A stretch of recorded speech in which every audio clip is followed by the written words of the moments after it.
सोलापूरची लेक तुमचंही सोलापुरात स्वागत करते असं म्हणत राम सातपुते यांच्या उमेदवारीवरून प्रणिती शिंदेंनी लगावला टोला। सोलापूर लोकसभेसाठी भाजपकडून माळशिरसचे आमदार राम सातपुते यांना उमेदवारी जाहीर झाली। त्यावर महाविकास आघाडीच्या उमेदवार आमदार प्रणिती शिंदे यांनी ट्विट करून राम सातपुते यांचं सोलापूर लोकसभा निवडणुकीच्या रिंगणात स्वागत केलंय। राम सातपुते यांच्या उमेदवारीवर मत व्यक्त करताना प्रणिती शिंदे यांनी सोलापूर हे कायमच बहुभाषिक, बहुधार्मिक, सर्वधर्म समभाव मानणारं शहर आणि जिल्हा असून इथे सर्वांना आपली मतं मांडण्याची मुभा मिळते, मग तो इथला असो किंवा बाहेरचा।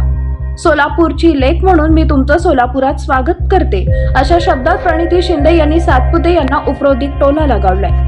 तसेच पुढील 40 दिवसात लोकांचे प्रश्न आणि विकासाचे मुद्दे याचं भान राखून लोकशाहीचा आदर करत आपण विचारांची लढाई लढत एकमेकांविरुद्ध उभे राहू आणि समाजात फूट न पाडता समाजाचा एकत्रित विकास होण्यासाठी काय करू शकतो यावर लढाई लढू, अशी फटकेबाजीही त्यांनी आपल्या ट्विटच्या माध्यमातून सातपुतेंवर केली आहे। तसेच ही निवडणूक लोकशाहीच्या मार्गाने लढवूया आणि सशक्त लोकशाहीची चुणूक दाखवूया असे म्हणत प्रणिती शिंदे यांनी राम सातपुते यांना आवाहन दिले।